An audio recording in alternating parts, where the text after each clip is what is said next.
off. So here we are actually jumping into the map itself. You said earlier this is some of like the first gameplay footage that anyone's really ever seen? Yeah, we haven't shown pure gameplay footage like this today, so this is the first time being able to check it out. Wow. Right here at the start, you see a plane getting shot out of the sky, just reinforcing the danger of those surface-to-air missiles that you've been tasked to take out. Yeah, he's having a bad time. Yeah. So on the side there, you'll see the players have their objectives list, including the secondary objective of taking out those surface-to-air missiles. They have 5 minutes to do it, otherwise the next flight of planes are going to get shot down. So that's part of the background narrative of kind of what players are engaged here.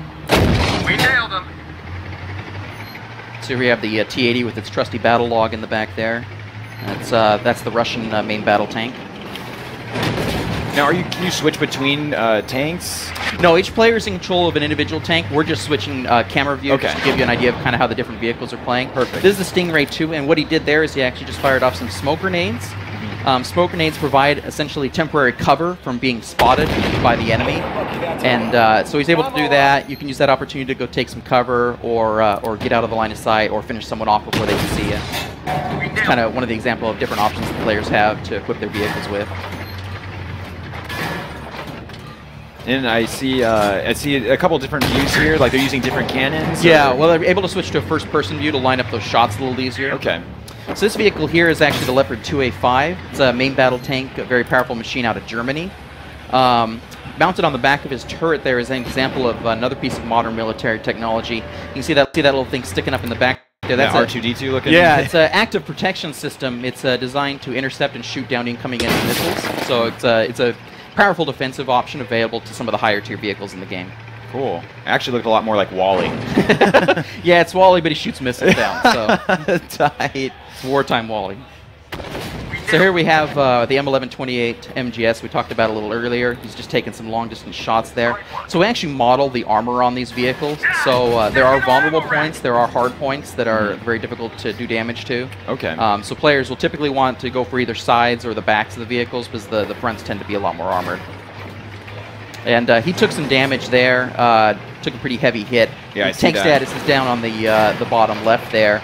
And the yellow highlighted items are kind of some of the damaged items. Okay. And players can actually repair some of their damaged components. So things like treads can be broken, the engine could be damaged, maybe your cannon's damaged. That's a very bad time. But players are able to repair those and get back into the match at least once per match, provided they bring in the proper equipment with them. Okay. Yeah, it's cool. So he's being targeted by some enemy artillery there. You saw that shot coming in from a distance from somewhere. Yeah, it looks like he was taking a little bit of cover. Yeah, exactly. So you kind of have to calculate some of your shots there. Yeah, those arcing projectiles, they can be intercepted by either a building or a hill or the terrain or something like that. So kind of have to find that right angle of fire in order to get those shots on these mobile guys. But for them, the team has to use the cover defensively in order to not be taken out by the long-distance fire. So they cleared out the objectives down in the southern area of the map there. They're now going to go ahead and move on up towards the north. You can see on the mini-map in the bottom right, those large blue circles kind of indicate the next points of where the objectives are. So again, this is that Leopard 2A5 with the active protection system on the back.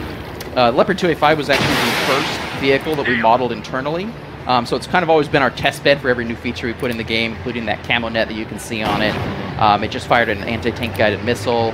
It's got the active protection system on it. So it's kind of always been like every company come up with a new military toy to put in the game, it usually goes on this tank first. It's just kind of been a fun tradition at this point.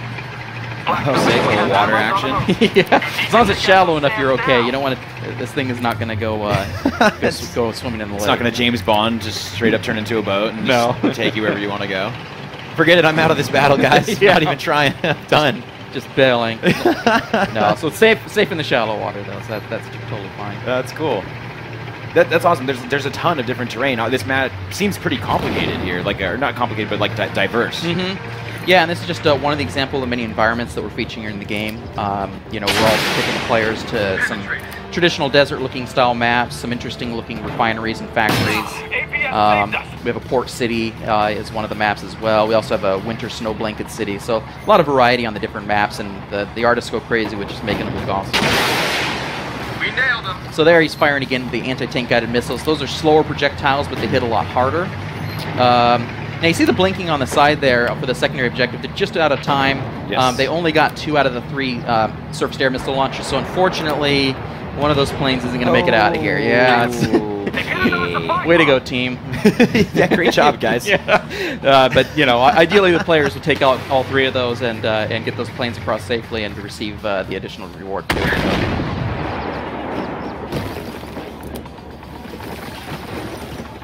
They're just mopping up the last enemies around this last objective here. This is again that Stingray 2, the little light tank. Yeah, so you see they're on the destroy the munitions weapon because the secondary objective, it's over. Yeah, missed the boat on that one. Okay. But as I mentioned before, those are optional. You can still complete the map. If you just want to save people, you know, it's cool. Yeah, it'd be good to do that. You know, if you could while you're out there.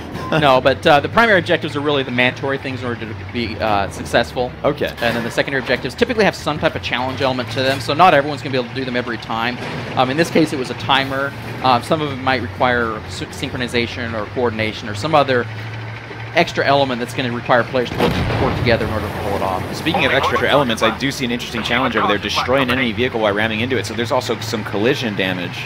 Oh yeah, yeah. There's so the vehicles can ram each other and do damage. Challenges that, like the one listed there, is something players have for themselves.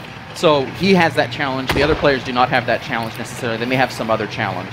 Okay. But yeah, there's definitely ramming damage, collision damage, things like that. In fact, there is, in this example, we actually unfortunately have some friendly ramming damage. That Stingray 2 is getting a little too close there, and he ran into the back of the other guy and blew up. So not looking good there for the team. We do have respawns in this example, though. The PvE mode would feature respawns, even though the PvP mode, you'd pretty much have your one shot and you don't want to blow it. So that's a little bit of generosity on the play versus environment side. So they're moving in on the final area here, the last circle on the mini-map. Some of them are kind of low on health, so they're going to want to be pretty careful there.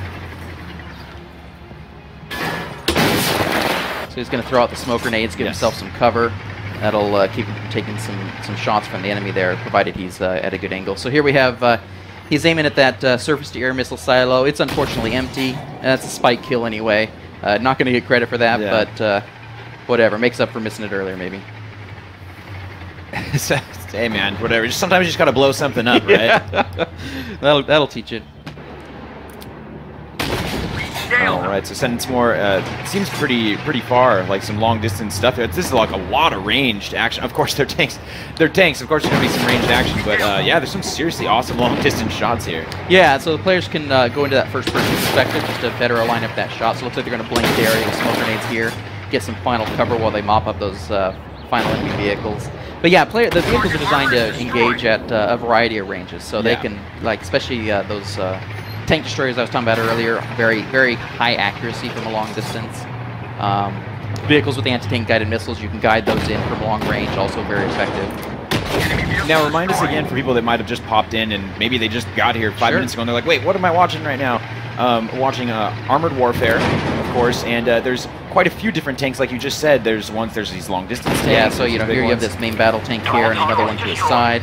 We got the tank destroyers on the wheels over there, and then a small light tank in this match. So we're not showing the artillery one in this, and we also don't have a armored fighting vehicle in this particular match. Okay, and there's 5 total. Is that how many? Yeah, five vehicle classes. Cool.